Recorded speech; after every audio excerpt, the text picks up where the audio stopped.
Okay, everyone. Starting with chapter number 9.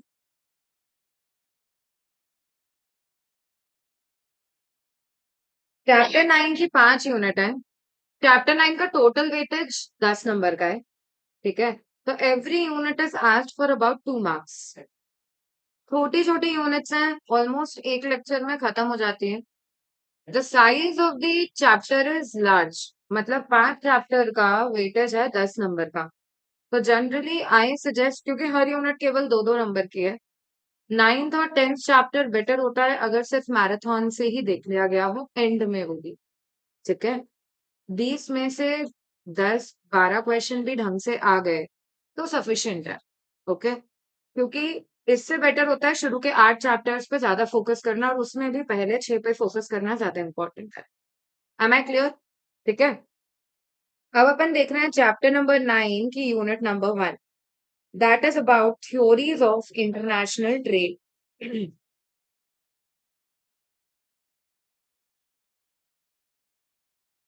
Now, when I talk about theories of international trade, let us first talk about the international trade होता क्या है. What is international trade? जब आपकी domestic economy integrate हो जाती है with the world economy. When the domestic economy integrates with world economy, तो उसे कहा जाता है इंटरनेशनल ट्रेड. ठीक है. मतलब that is when your country is now dealing with rest of the world. जब हम बाहर की कंट्रीज के साथ, फॉरेन नेशंस के साथ ट्रांजैक्शन कर रहे हैं, all the transactions that we are doing with foreign countries, export, import related, ये सारे, whether they are investment, whether they are FDI, ये सब होता है इंटरनेशनल ट्रेड का पार्ट. ठीक है. अब इंटरनेशनल ट्रेड यानी कि आपकी कंट्री बाहर की कंट्रीज के साथ डील कर रही है. तो अब इसके अपने प्लस और अपने माइनस हो सकते हैं. What are the positive points of carrying out an international trade? क्यों करना चाहिए हमको बाहर के नेशंस के साथ trade? Technology. We get better technology access. बाहर की कोई अच्छी टेक्नोलॉजी है वो हम ला सकते हैं. और standard of living. It results into greater income of individuals, ज्यादा इनकम, ज्यादा employment opportunities, and hence better standard of living. क्या? ओके. आपके रिलेशंस, इंटरनेशनल रिलेशंस या फॉरेन रिलेशंस जिसको बोलते हैं, वो इम्प्रूव होते हैं. आपका दूसरे नेशंस के साथ बॉन्ड इम्प्रूव होता है. Okay. What else? Okay. I will say better HR development होता है, क्योंकि अगर लेटेस्ट टेक्नोलॉजी हमारे मैन पावर को भी सीखने को मिलती है तो हम बेटर स्किल्स डेवलप कर पाते हैं. Okay. What else? FDI, foreign direct investment. बाहर की कंट्रीज हमारे यहाँ इन्वेस्ट करती है तो हमारे पास ग्रो करने के लिए पैसा आ जाता है, हमारी कंपनीज को आगे ले जाने के लिए पैसा आता है. Okay. What else? Okay. International relations improve होते हैं. बेटा, हमको भी तो मार्केट एक्सेस मिलता है. अगर बाहर वाले हमारे यहाँ जाके आके चीजें बेच सकते हैं तो हम भी तो बाहर जाके चीजें बेच ही सकते हैं. We get international access. ठीक है. हम भी तो अपना मार्केट एक्सपांड कर पा रहे हैं. ओके. अगर मैं एक कंपनी हूँ, मेरे पास एक कंपनी है जो इंडिया की है, तो मैं भी तो ग्लोबल लेवल पे जाके अपनी चीजें बेच सकती हूँ. That is the plus point I have. ठीक है.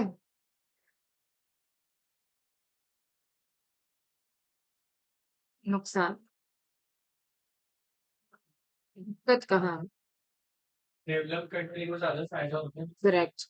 सब बोलने की बातें हैं कि अगर इंटरनेशनल मार्केट खुल गया है तो हमको भी एक्सेस मिल रहा है. बहुत अनइक्वल एक्सेस है यार. डेवलप्ड नेशन को सारे मार्केट्स का एक्सेस मिल जाता है, लेकिन हमारे जैसे कंट्री को शायद सारे मार्केट्स का एक्सेस है ही नहीं. हम अपने प्रोडक्ट्स उनके मार्केट में जाके नहीं बेच पाते हैं. Unequal access of markets. International bond, international bond से ज्यादा डिस्प्यूट पैदा होने लग जाते हैं. ठीक है. अगर हमारी country is in competition with x y z country, okay, कोई सी भी एक्स वाई जेड कंट्री, तो ऑटोमेटिकली हमारा झगड़ा स्टार्ट हो जाएगा कि हम एक्सपोर्ट ज्यादा कर रहे हैं या वो एक्सपोर्ट ज्यादा कर रहे हैं. Okay. It is never a bond, it is always a झगड़ा. ठीक है. We are always under a dispute. Correct. बाहर के नेशंस पे कहीं ना कहीं डिपेंडेंसी बढ़ने लग जाती है, और इनफैक्ट वो हमारे यहाँ की पॉलिटिक्स में इंटरफेयर करने लग जाते हैं। There is another big problem of political interference. Consumerism. Correct. What is consumerism? Unnecessary buying of goods without the necessity. Very good. यार, अगर कंज्यूमरिज्म, हम लोग जब से लग्जरी की तरफ आगे बढ़ने लग गए हैं, कंज्यूमरिज्म बढ़ते ही जा रहा है। Okay, we are never satisfied.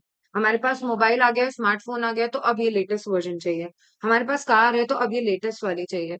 Okay, that is the increase consumerism with the foreign nations coming in the markets।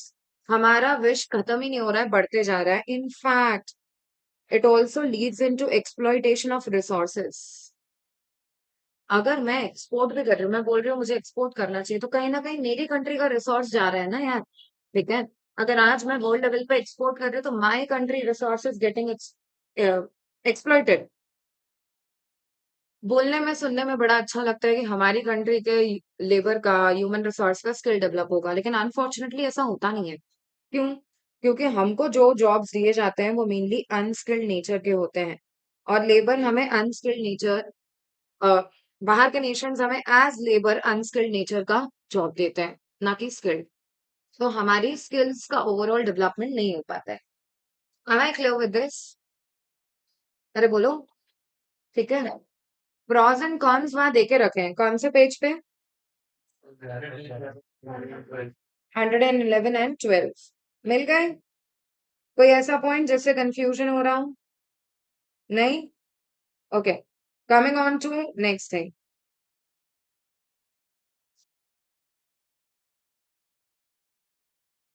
Now coming on to theories of international trade. Very very important. सबसे पहले theory पे आ जाते हैं, mercantilist view.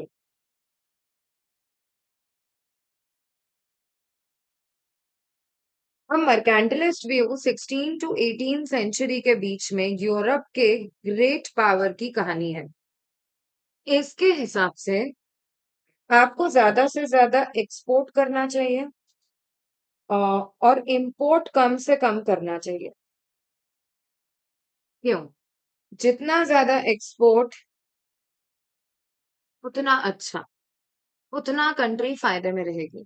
ठीक है, इसके हिसाब से एक कंट्री का फायदा इज इक्वल टू दूसरे कंट्री का नुकसान। एक कंट्री का फायदा दूसरे कंट्री का नुकसान बन जाता है। ठीक है, 16 टू 18 सेंचुरी के बीच में यूरोप की ये आइडियोलॉजी थी।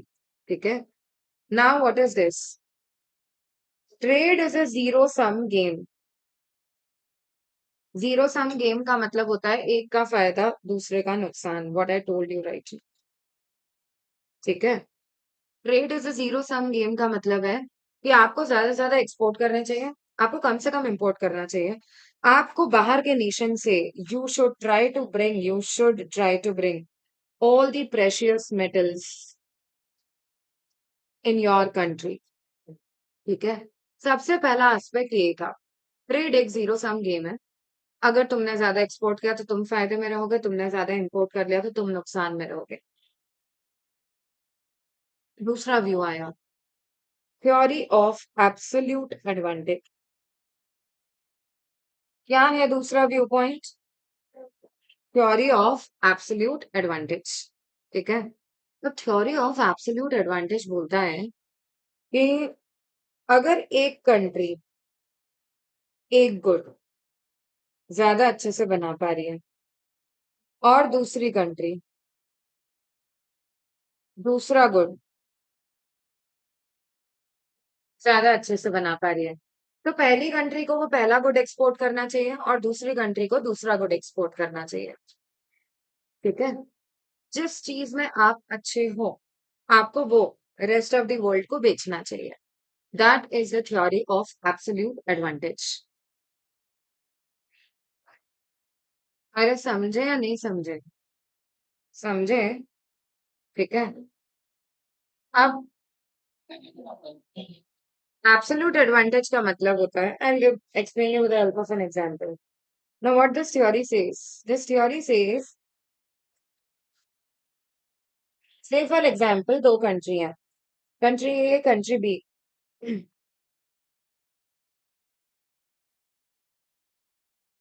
country A 6 वीट 1 घंटे में बनाती है और कंट्री बी 1 वीट 1 घंटे में बनाती है। कंट्री ए 2 राइस 1 घंटे में बनाती है, ये पर आवर का लेबर का वर्किंग है। और कंट्री बी 4 राइस बनाती है 1 घंटे में। बताओ कंट्री ए को क्या एक्सपोर्ट करना चाहिए और कंट्री बी को राइस। मतलब आप जिस चीज में अच्छे हो आपको उस चीज का एक्सपोर्ट करना चाहिए। That is what this theory is saying. अब एक क्वेश्चन आया था सितंबर 24 में, let me just tell you the question.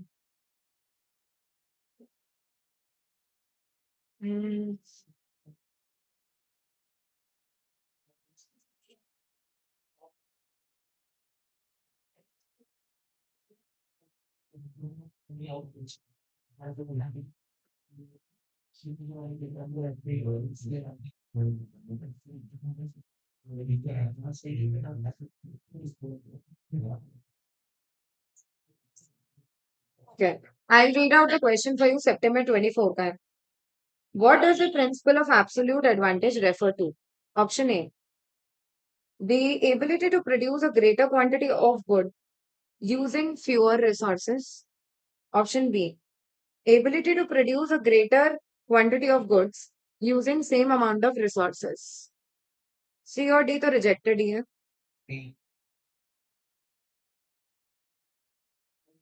I'll repeat the options. Absolute advantage की theory क्या बोलती है? The ability to produce a greater quantity of goods using fewer resources. और B है ability to produce a greater quantity of goods using same amount of resources. कितने लोग बोल रहे हैं ऑप्शन ए? कितने लोग बोल रहे हैं option D? Now listen, the correct option is option B. Beautifully framed question. ये लाइन तुम लिख लो. एब्सोल्यूट एडवांटेज का मतलब होता है कि आप कितना ज्यादा क्वांटिटी ऑफ गुड प्रोड्यूस कर सकते हो using the same amount of resource. ठीक है, that is what the theory says. Okay, a and b option बहुत कंफ्यूजिंग थे, मैक्सिमम बच्चे ए टिक करके आ गए, लेकिन करेक्ट ऑप्शन बी था. लिखे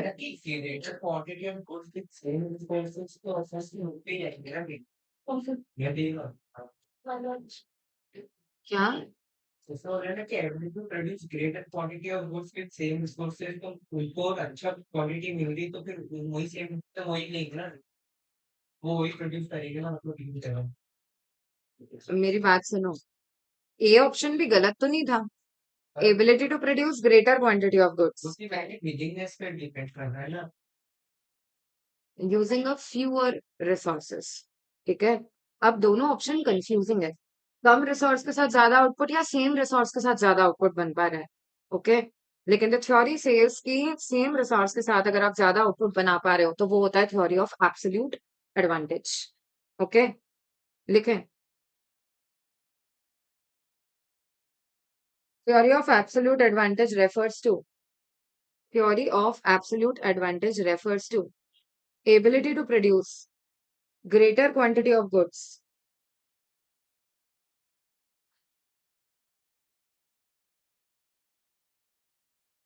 using same amount of resource. Ability to produce greater quantity of goods using same amount of resource.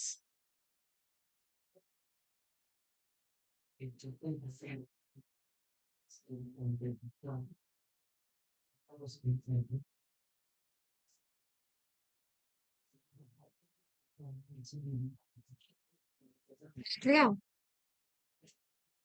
अब बेटा ये पूरा थ्योरी कुछ अजम्पशन पे बेस्ड है, तुमको देके रखे हैं शायद वो. दो कंट्रीज हैं, दो गुड्स हैं, ये मेनली लेबर वैल्यू पे बेस्ड है। मतलब यार इसमें मशीन वगैरह को कंसिडर नहीं कर रहे, क्या कंसिडर कर रहे हैं, केवल लेबर का कितना टाइम लग रहा है। It was only based on labour theory of value. ठीक है।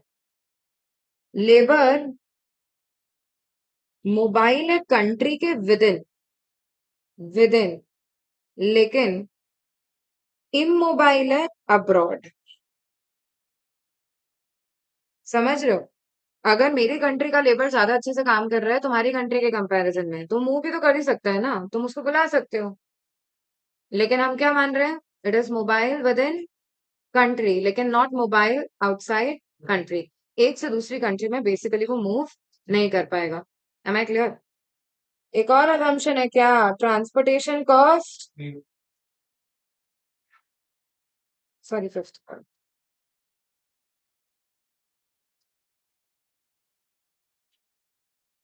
इस केस में ट्रांसपोर्टेशन कॉस्ट जीरो है। और ट्रेड तभी होगा जब एक कंट्री एक चीज ज्यादा अच्छे से कर रही है और दूसरी कंट्री दूसरा चीज ज्यादा अच्छे से कर रही है। Am I clear? अब इस पे मॉड्यूल में तुमको है ना न्यूमेरिकल्स मिल जाएंगे, बहुत इजी वाले हैं। जैसे अभी तुमको बताना था ना, कंट्री ए को व्हीट एक्सपोर्ट करना है, कंट्री बी को राइस एक्सपोर्ट करना चाहिए, बस इसी टाइप के न्यूमेरिकल है। Am I clear with this? अरे बोलो। अब ये था थ्योरी ऑफ एब्सोल्यूट एडवांटेज। हाँ, ये दिया किसने था? Adam Smith.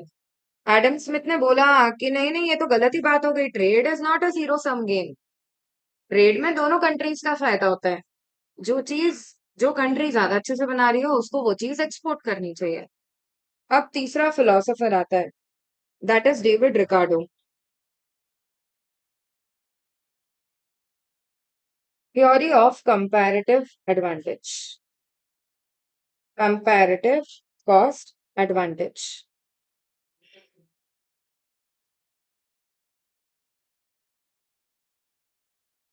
मिला इसका नाम David Ricardo, in his book principles of,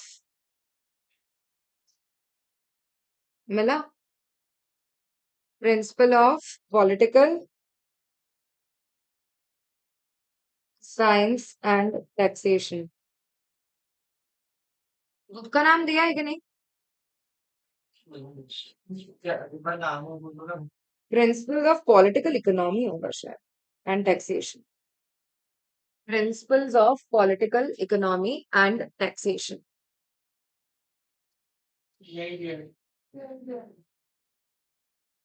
year भी नहीं दिया है क्या, 1817 में? नहीं ना, ठीक है, तो नहीं याद रखोगे तो भी चलेगा।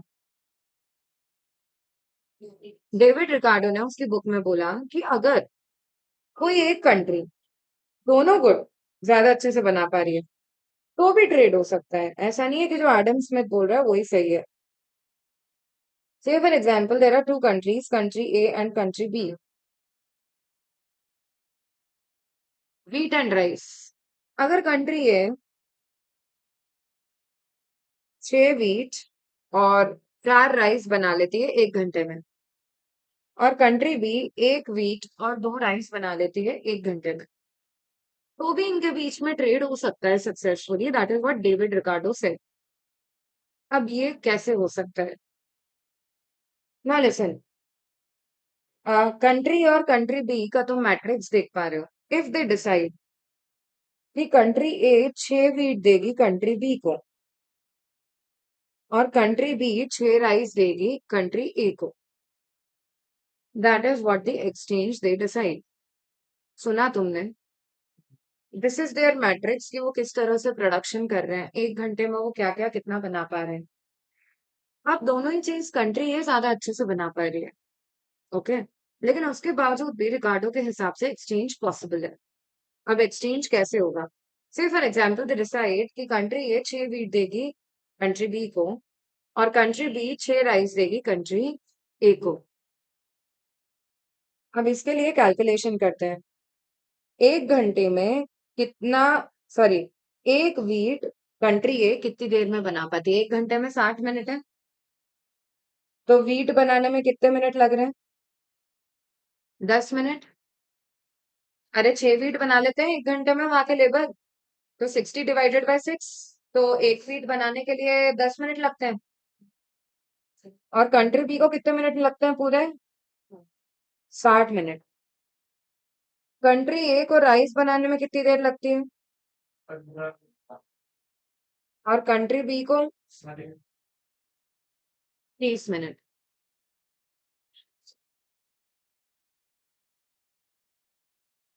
ठीक है, अब बताओ, अगर कंट्री ए 6 वीट दे रही है कंट्री बी को, तो कंट्री बी को क्या मिला? 6 वीट यानी कितने देर का टाइम कंट्री बी के हिसाब से बताओ? 360 मिनट उसने बचा लिए। अरे बचा लिए कि नहीं? क्योंकि वो अगर खुद से बनाने जाते वीट, तो उनको एक वीट बनाने में 60 मिनट्स लग जाते हैं। ठीक है, तो उनने 360 मिनट ले लिए। 360 मिनट के बराबर का काम लिया है कंट्री बी ने, और दिया क्या है? राइस, 6 राइस, यानी कितना? 180 करेक्ट। एक राइस बनाने में उसे 30 मिनट लगते हैं, तो 6 बनाने में लगेंगे 180 मिनट। फिर भी वो 180 मिनट्स के गेन में ही है। 360 मिनट का काम लिया और दिया है 180 मिनट बराबर का काम। अब कंट्री ए का देखो, कंट्री ए को मिला क्या है? 6 राइस 6 राइस बनाने में उसको कितनी देर लग जाती? 15 मिनट इंटू 6, 90 मिनट्स का काम लिया है उसने। और उसने दिया क्या है? 6 वीट। 6 वीट बनाने में उसको कितनी देर लगती? 60 मिनट्स।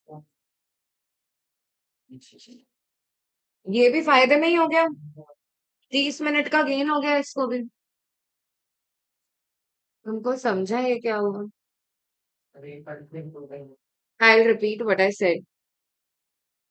ये पर यूनिट वाला कितना मिनट लेगा वो तो तुमको समझा ना कैलकुलेशन? मेहर आया कि नहीं? आ गया? इधर सबको आ गया? अब देखो, कंट्री बी को मिला क्या है? 6 राइस। 6 राइस वो खुद से बनाता तो उसको कितनी देर लग जाती? नहीं नहीं नहीं नहीं नहीं, 6 वीट मिला है कंट्री बी को, सॉरी। 6 वीट बनाता तो कितनी देर लग जाती?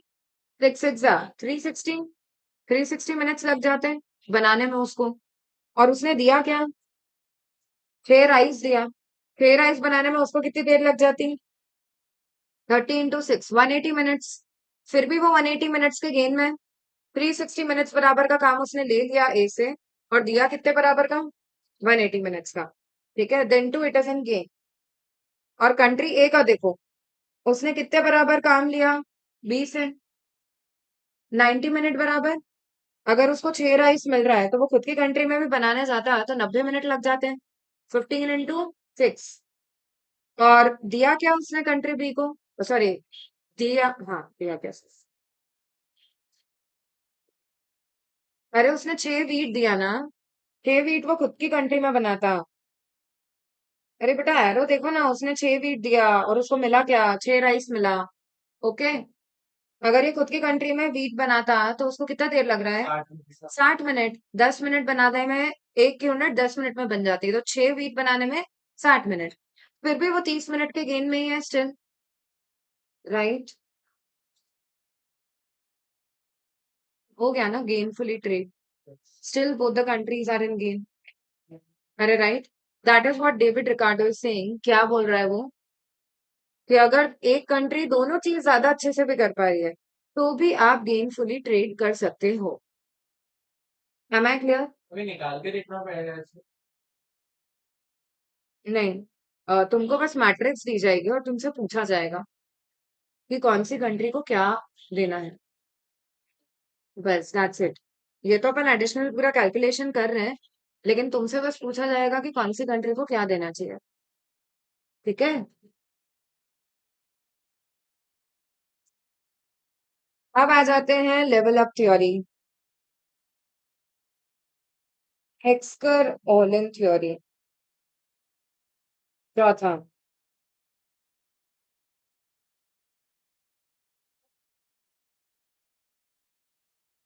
इसी को बोला जाता है फैक्टर एंडोमेंट थ्योरी।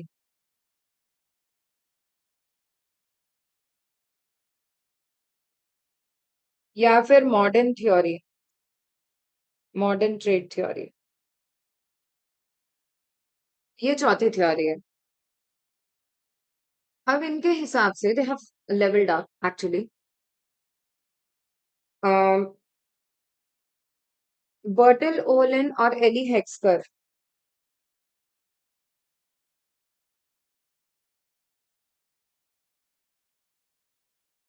ने मिलके ये थ्योरी दी थी। और इसमें क्योंकि पॉल सैमुअलसन का भी कंट्रीब्यूशन आता है, तो इसे हेक्सकर ओलन सैमुअलसन थ्योरी भी बोलते हैं। ठीक है, शायद सैमुअलसन वाला चीज तुम्हारी बुक में नहीं दिया हुआ है। ठीक है, इंटर में था तो इसलिए एडिशनली बता रही हूँ।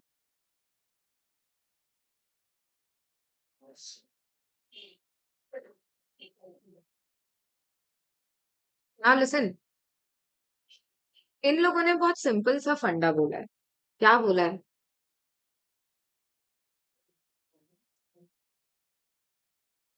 अरे यार, एक चीज मैंने स्किप कर दी।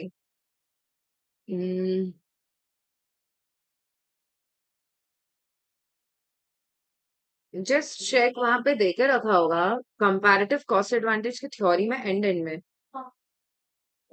2009 में, 2009 में डगलस इरविन ने बोला है। मिल गया क्या? It is good news.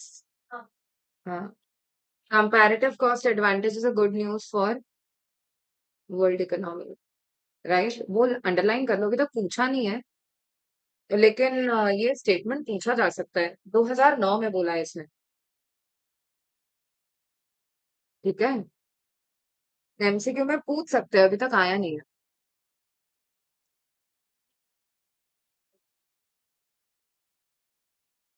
अब हेक्सकर ओलन और सैमुअलसन थ्योरी क्या बोलती है? ये लोगों ने भी बहुत सिंपल चीज बोली है। देखो, किसी दो कंट्री के पास सेम प्रोडक्शन फंक्शन हो सकता है। ठीक है, उसके पास सेम कैपिटल हो सकती है, मतलब सेम पैसे हो सकते हैं, फाइनेंशियल रिसोर्सेज सेम हो सकते हैं, लेकिन एक कंट्री को दूसरी कंट्री से अलग करते हैं उसके रिसोर्स। मतलब क्या? Factor endowments.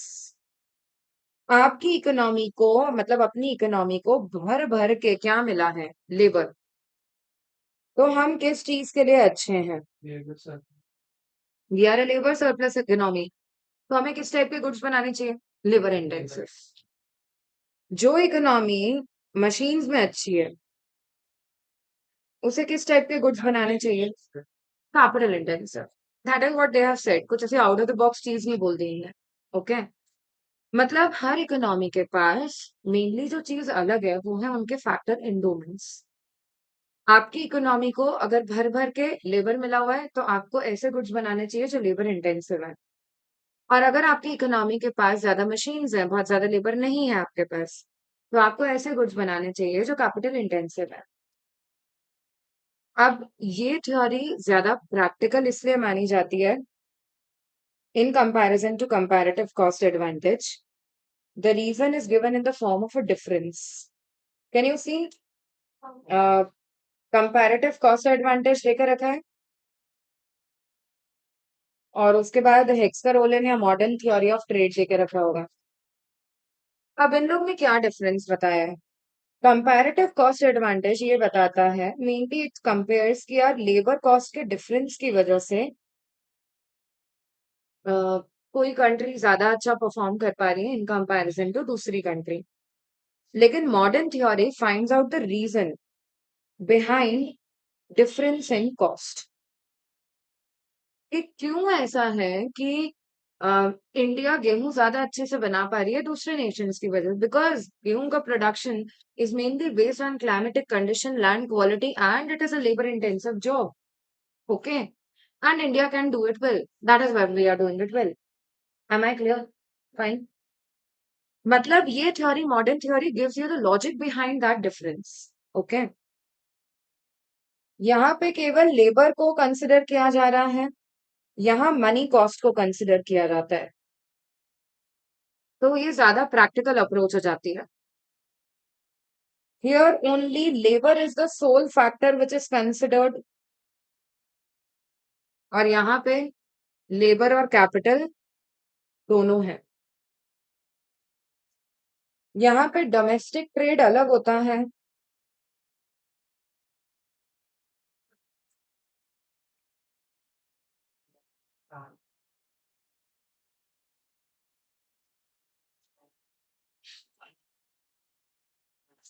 लेकिन मॉडर्न थ्योरी में डोमेस्टिक सॉरी इंटरनेशनल ट्रेड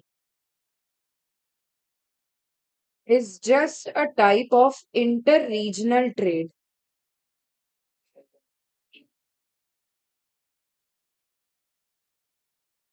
इसको कोई बहुत ज्यादा अलग नहीं माना जाता, ठीक है। मॉडर्न थ्योरी मानती है कि it is just a kind of inter regional trade rather than international trade. Okay, दो रीजन के बीच में आपकी कंट्री में जिस तरह से ट्रेड होता है उसी तरह से इंटरनेशनल ट्रेड भी होता है। ओके, एग्जाम में आ चुका है ये पॉइंट। ये अप्रोच नॉर्मेटिव है, सजेशन बेस्ड है, और ये अप्रोच पॉजिटिव है, फैक्ट बेस्ड है। जो चीज आपके पास ज्यादा, आप उस चीज का प्रोडक्शन कर।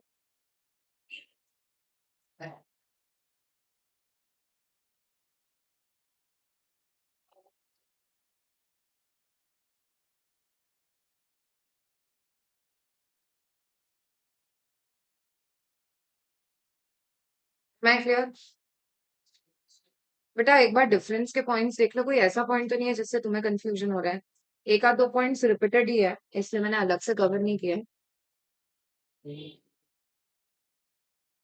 या कोई ऐसा पॉइंट है जो तुम्हें लग रहा है छूट गया है, तो लेट मी टेल यू।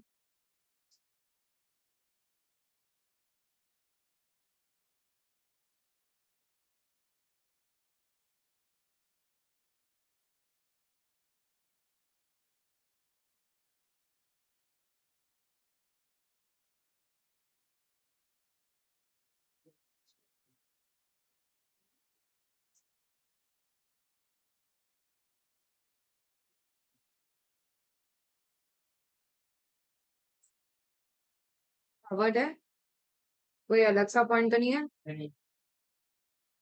आखिरी theory, new trade theory, given by Paul Krugman. दिया है वह नाम? दिया है कि नहीं? नहीं दिया हुआ है? हाँ दिया है, और last paragraph. Last paragraph please check करो। मिल गया? 1970s के आसपास न्यू ट्रेड थ्योरी दी पॉल क्रुगमैन ने। ये सबसे लेटेस्ट थ्योरी और काफी जस्टिफाइबल भी है, क्योंकि हेक्सकर ऑलन थ्योरी भी एक क्वेश्चन का आंसर नहीं दे पाई। हेक्सकर ऑलन ने बोला कि भैया तुम ऐसी चीजें बनाओ जो लेबर इंटेंसिव है। दूसरी कंट्री जिसके पास मशीन ज्यादा है वो कैपिटल इंटेंसिव चीजें बना के तुमको बेचेगी। बेटा हमारी कंट्री में भी रेफ्रिजरेटर बनता है, दूसरी कंट्री में भी बनता है। हमारी कंट्री में भी कार बनती है, दूसरी कंट्री में भी बनती है। पर हम कार इंपोर्ट भी करते हैं, हम कार खुद बनाते हैं उसके बावजूद भी। बाहर के लोग भी हमारी कंट्री से भी चीजें खरीद रहे हैं, वो चीजें खुद बना रहे हैं उसके बावजूद भी। ये क्वेश्चन का आंसर हेक्सकर ओलन भी नहीं दे पाए। ओके, अब ये क्वेश्चन का आंसर देगी न्यू ट्रेड थ्योरी, कि ऐसी चीजें जो आप खुद बनाते भी हो तो भी आप उसे बाहर से इंपोर्ट करते हो, और बाहर के लोग भी वो चीजें बना रहे हैं, उसके बावजूद भी वो लोग भी आपकी कंट्री से वो इंपोर्ट भी कर रहे हैं। ऐसा क्यों हो रहा है? Now he has given two logics to it, exam में आ चुका है, इंपॉर्टेंट। पहला लॉजिक है इकोनॉमीज ऑफ स्केल। आप वो चीज अच्छे से बना सकते हो तो भी आप इंपोर्ट क्यों करते हो? बिकॉज आप भी इकोनॉमीज ऑफ स्केल का बेनिफिट चाहते हो, और सामने वाला नेशन भी इकोनॉमीज ऑफ स्केल का बेनिफिट चाहता है। What are economies of scale? Bumper production. China जो आज कर रहा है वो यही है। ओके, इतना बम्पर प्रोडक्शन करो कि डर्ट चीप रेट पे आप चीजें लॉन्च कर पाओ और वर्ल्ड लेवल पे बेचो। Every country wants to gain that benefit, every company wants to get that benefit. और इसीलिए अगर आप बाहर के प्रोडक्ट्स को अंदर आने दे रहे हो, that is with an intent कि आपके प्रोडक्ट्स को भी बाहर जाने दिया जाए। आप भी वो बेनिफिट उठाना चाहते हो, बम्पर प्रोडक्शन करके वर्ल्ड लेवल पे बेचना है। और दूसरा है नेटवर्क इफेक्ट। या जिसे तुमने पॉपुलरली पढ़ा है as bandwagon effect. What is network या bandwagon effect?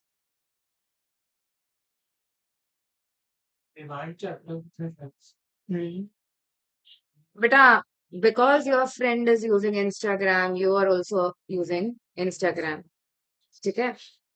uh, because your friend is using WhatsApp, you will also be using WhatsApp. ये होता है नेटवर्क इफेक्ट। अरे राइट, क्यों? अब ये एप्स खरीदना है, मतलब अगर ये पेड वर्जन्स ले आए तो शायद हमको झक मार के खरीदना ही पड़ेगा। क्यों? Because our family friends are connected on this app, right? और आज की तारीख में तो तुम्हारे असाइनमेंट्स, तुम्हारे प्रोजेक्ट्स भी ये सब व्हाट्सएप वगैरह के थ्रू होते हैं, राइट? कोई चीज टूट गई है तो फटाफट से व्हाट्सएप कर देते हो अपने फ्रेंड्स को, राइट? ये क्या है? Network effect. Just because one person is already using it, your friend और family members are using it, you will also use it. ठीक है? और इस वजह से ट्रेड होता है इंटरनेशनल लेवल पे। Am I clear? There are only two reasons. What are those reasons? Paul Krugman के हिसाब से क्या है वो दो कारण? इकोनॉमीज ऑफ स्केल और दूसरा network effect, bandwagon effect. Am I clear? ठीक है? इसके साथ ये यूनिट होती है खत्म। ओके।